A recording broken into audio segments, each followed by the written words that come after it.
Hello students, welcome to lecture number 5 on core concepts of marketing. In the last lecture we learned what some of the core concepts of marketing, wherein we understood what need is, we understood what want is, we understood the demand, we understood customer value. These are the core concepts which built on, and from these four concepts we would go further to understanding other concepts of marketing. So we also looked at the difference between a need, want, and a desire, right? Today we're going to talk about customer satisfaction, customer delight, customer loyalty, key customer markets, and marketplaces. So let's understand what customer satisfaction is. Everyone knows what satisfaction is. You've always felt it sometimes. But if I give you a definition, if I ask you to write an explanation of what customer satisfaction, it will be really very difficult. And marketing, if anything, cannot be measured or cannot be explained. It's really difficult to measure. So that's why we have to actually put it into words. Now, this is one of the definitions which is given by Douglas. He says customer satisfaction not only involves assuring the quality of the product or service provided, but also meeting consumer needs as an individual, right? So it's not only about assuring quality, but the need of the customer needs to be met. So we talk about two concepts. One is a solution and the second is a need. So there needs to be a match between it. This is the basic concept which I have built up. There's one more definition which I'd like to share. Customer satisfaction is a person's feeling of pleasure or disappointment resulting from comparing a product perceived performance in relation to his or her expectation. This is what Kotler said.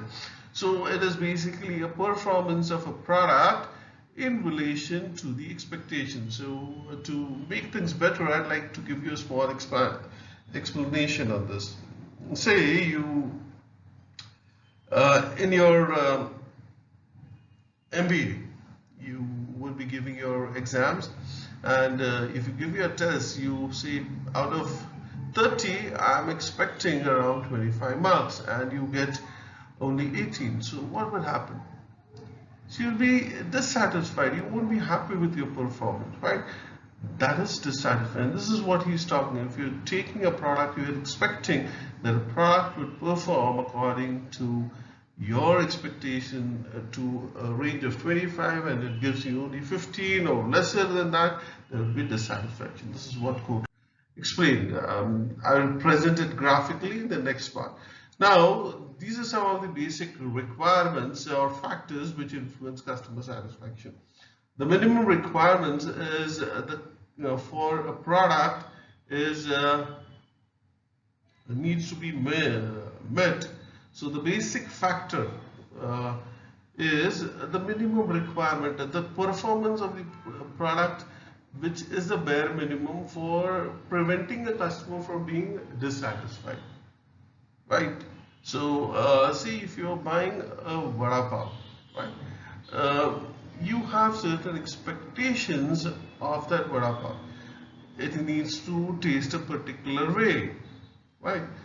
And if it does not taste like a vada pav and it tastes something like which you have not expected, there will be dissatisfaction. So it should do the basic function. The performance, it should lead to satisfaction, that would lead to dissatisfaction and fulfillment. So it should be, what it says is, the factors, it is not only the basic factor but also the performance factor. So it includes something which is called as reliability and friendliness. So how that particular thing is being provided, how you've been treated at that particular shop, that also would basically lead to your satisfaction or dissatisfaction. To take this particular point further, if a particular vada pav sells an excellent vada pav but does not treat his customers in the right way, this would definitely lead to dissatisfaction. And then we've got something which is called as excitement factor. Now these factors are that increase customer satisfaction to a greater degree.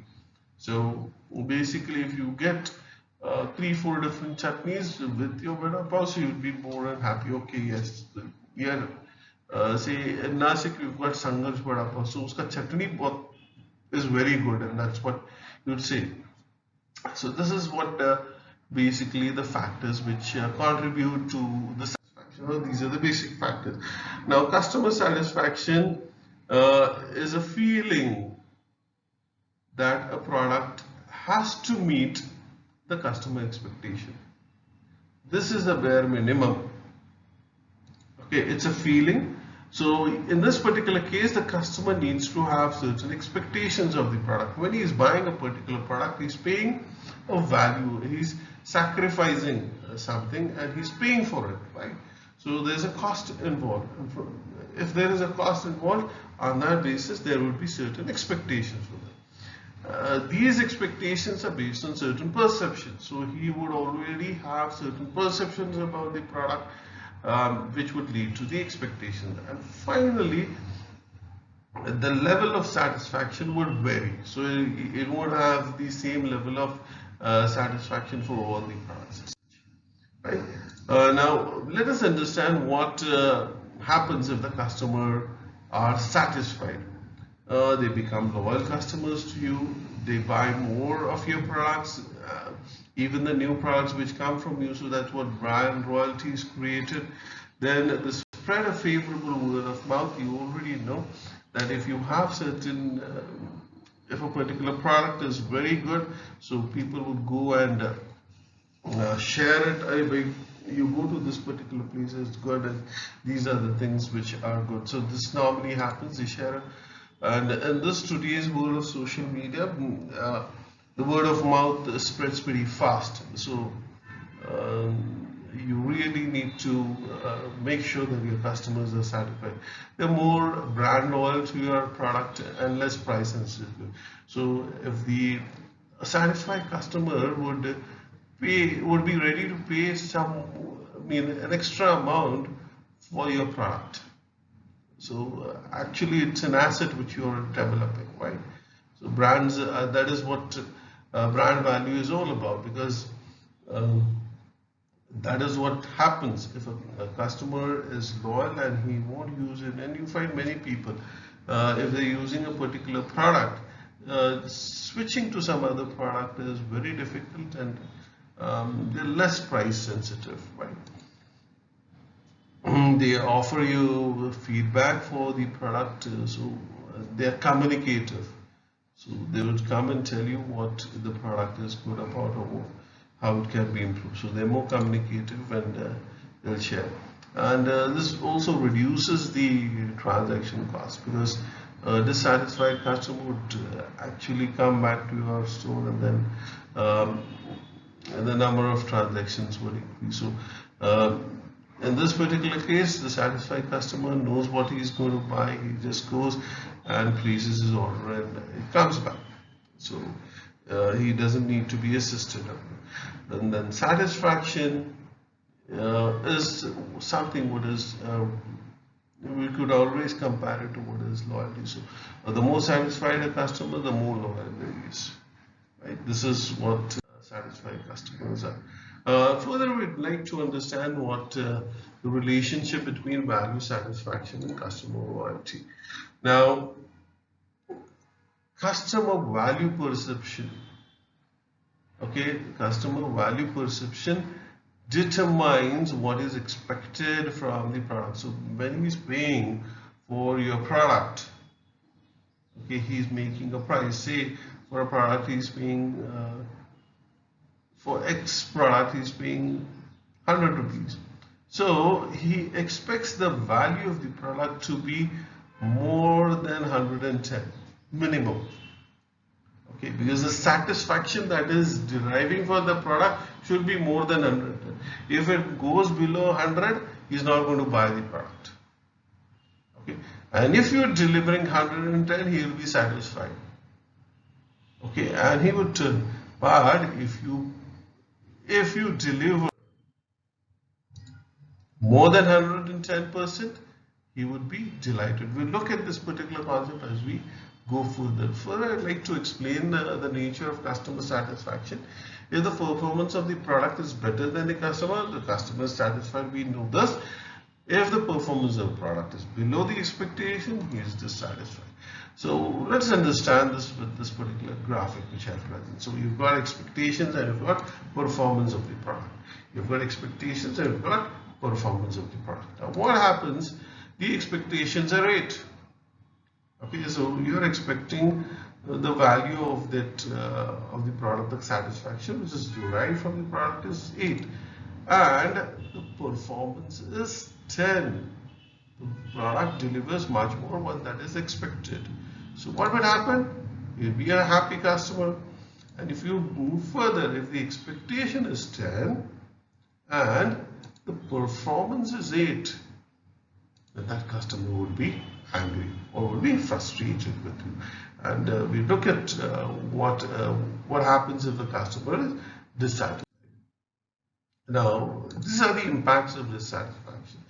What happens? It has got a far-reaching impact on the entire company as a whole. It's not only related to one customer. If he gets satisfied, that's all done. No, it doesn't happen that way. It has got a far-reaching what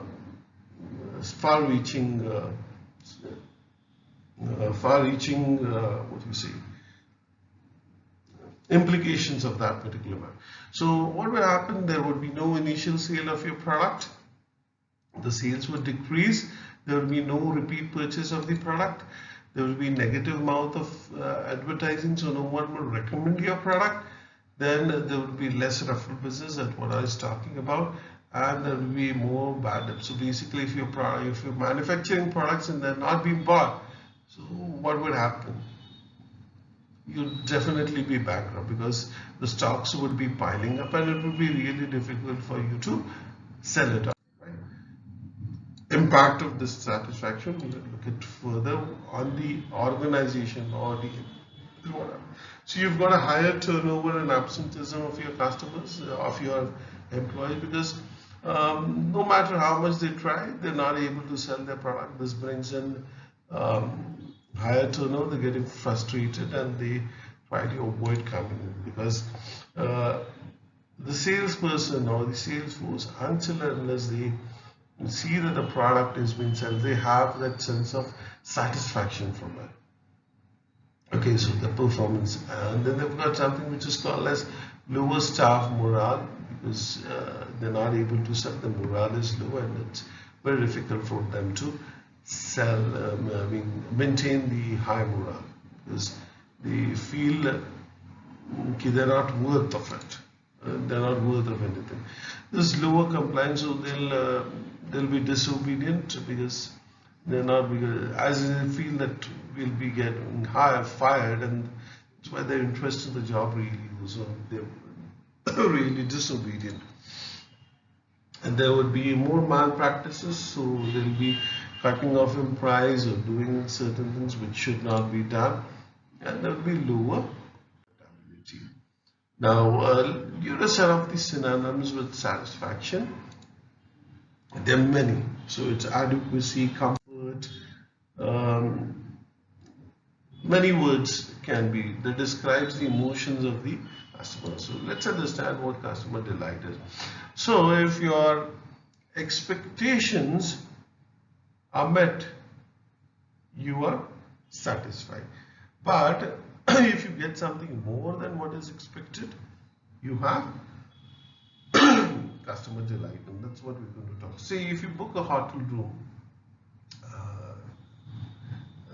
that is what is expected. So we expect all the rooms to be neat and tidy, then it will be fresh air, you need an AC, the television is working, everything is perfect. But if you say you get a complimentary dinner, you'll be really very happy, right? So that's what customer delight is all about. So let's look at the nature of customer delight. So it's 1% more. 1% of more smile. Yes, that does matter. How the customer is being treated, is it with a smile? And that's what you find when all 5-star hotels feel. Well, you're very well greeted with a smile, you're respected. 1% additional item, that's what I gave you an example. You get a complimentary dinner. A personal contact. So if you're really concerned about the person, you ask about his personal likings, you will feel more, and that's what normally happens. In the small culture, the personal contact is is a bit less, but then if you would always go to a person who would be speaking to you and asking about what products you would like to, and that's what personal contact does. A bit more thoughtfulness. So basically, if you're more preemptive, yeah, thinking in the point of view of what a customer wants, you'll be more happy. Go an extra mile, a minute, give an extra minute of your time, they'll be happy. Then check and make sure that everything is okay. One telephone call, and this is a very good practice which P&G follows. That's what actually helps in building up the loyalty. After you buy a certain product with P&G, you receive a call from that office and inquire about how the experience was with P&G and how they could improve. So this is basically customer delight. Now let us look at the key customer markets. Basically, the key customer markets are broadly classified into 4 markets. The first basic one is the consumer market, wherein all the FMCG and consumer durable goods come into place. The second is the business market, wherein all the capital goods, raw materials come into play. Then you've got the global markets, where you could have a combination of both. This is trading between countries. And then finally, we have got the NGO and the government market, which is more into infrastructure and providing services to the country or the people of the nation as a whole. And this is what we had today. We would meet in our next lecture, where we would be discussing more on the core concepts of marketing. Thank you. Take care.